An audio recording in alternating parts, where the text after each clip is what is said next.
ஹரே ஸ்ரீனிவாசா.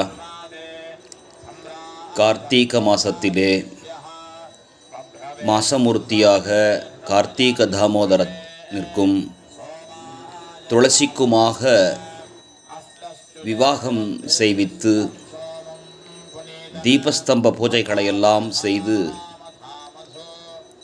அதற்கான வன போஜனத்தை நிகழ்த்துவதற்கு முன்பாக தாத்ரி ஹவனம் என்று சொல்லக்கூடிய ஹோமத்தை செய்விப்பது காலம் காலமாக இருந்து வரக்கூடிய ஒன்று.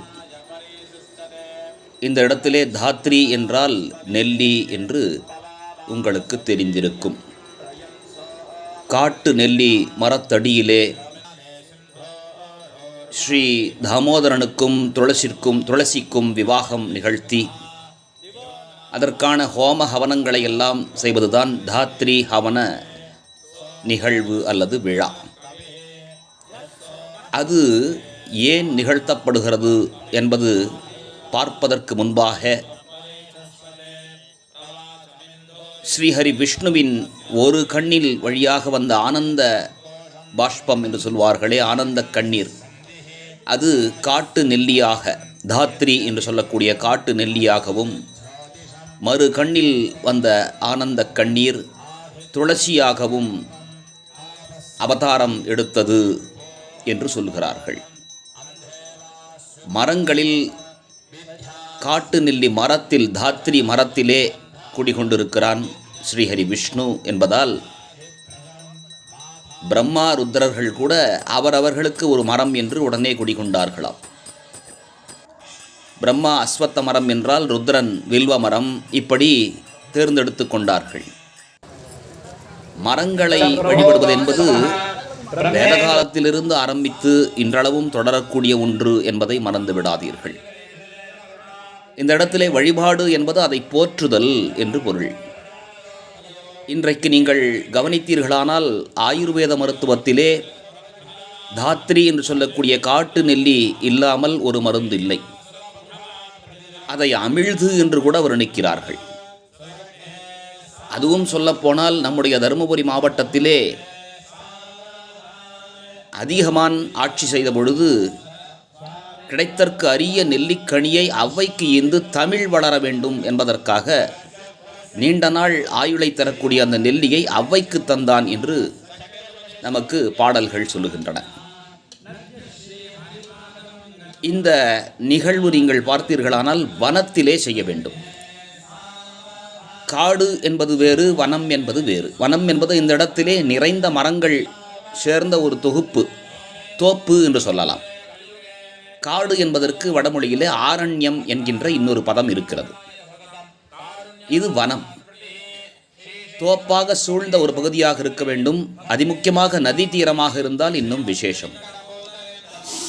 நீங்கள் பார்த்து கொண்டிருக்கக்கூடிய இந்த நிகழ்வு கிருஷ்ணகிரி மாவட்டத்திலே காவேரிப்பட்டினத்திலிருந்து மலையாண்டள்ளி என்று சொல்லக்கூடிய 7 கிலோமீட்டர் தொலைவிலே இருக்கக்கூடிய ஒரு வனாந்திரம். சரி, கார்த்திக தாமோதரனுக்கு விவாகம், சத்யநாராயண பூஜை, ஹவனாதிகள் எல்லாம் நடக்கிறது. அதை தாண்டி இந்த இடத்தை ஏன் தேர்ந்தெடுத்தார்கள் என்று நீங்கள் ஒரு கேள்வியை கேட்கலாம்.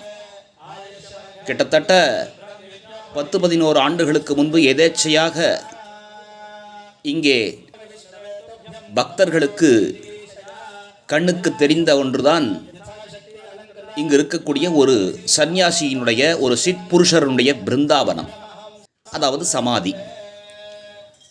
அவர் வாமன தீர்த்தர் என்று அறியப்படுகிறார். பொதுவாக அந்த காலத்திலே சந்நியாசம் மேற்கொண்டவர்கள் நதி தீரத்திற்கு ஓரமாகவே சென்று கொண்டே இருப்பார்கள் சிஷ்யர்களோடு. அங்கே இப்படிப்பட்ட வனாந்தரத்திலே உட்கார்ந்து கொண்டு போதனைகள் செய்வார்கள். அவர்களுடைய ஆயுள் முடியும் என்று அவர்கள் முடிவு செய்துவிட்டால் நதி தீரத்திலே எங்காவது ஒரு இடத்திலே தங்கிவிட்டு அங்கேயே அவர்கள் தன்னை ஆயுளை நிறைவு செய்து கொண்டு சமாதி ஆவார்கள்.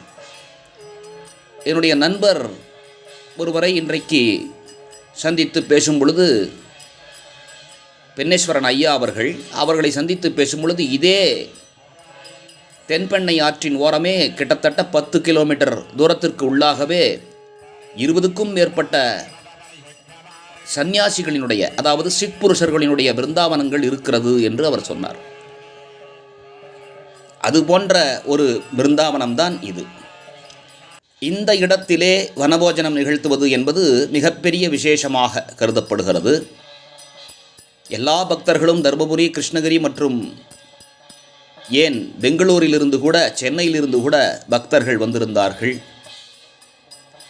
வாமன தீர்த்தர் என்று மிகவும் போற்றி வணங்குதற்குரிய இந்த சுவாமிஜியினுடைய பிருந்தாவனத்திலே ஒவ்வொரு ஆண்டும் இது போன்ற நிகழ்வு நடக்கிறது. மற்ற நாட்களில் விவசாயம் செய்யக்கூடியவர்களினுடைய நிலமாக இருப்பதால் யாரும் அவ்வளவாக செல்வதில்லை.